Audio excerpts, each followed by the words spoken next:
હવે લગ્નમાં સનરૂફ ગાડીઓમાંથી બહાર નીકળ્યા કે ડીજે વગાડ્યું તો દંડ ભરવો પડશે.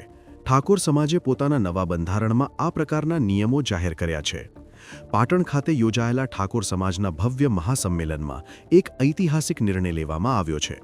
સમાજમાં વધતા જતા દેખાદેખીના ખર્ચને રોકવા માટે નવું બંધારણ ઘડાયું છે, જે મુજબ હવે લગ્ન પ્રસંગોમાં ડીજે વગાડવા પર અને સનરૂફવાળી ગાડીઓમાં વરરાજા કે અન્ય લોકોએ બહાર નીકળવા પર સંપૂર્ણ પ્રતિબંધ મૂકવામાં આવ્યો છે.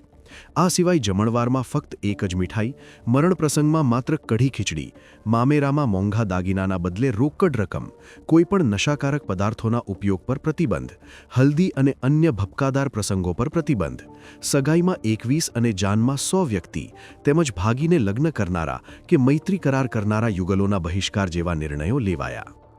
જો કોઈ આ નિયમ તોડશે તો તેને દંડ પણ ફટકારવામાં આવશે.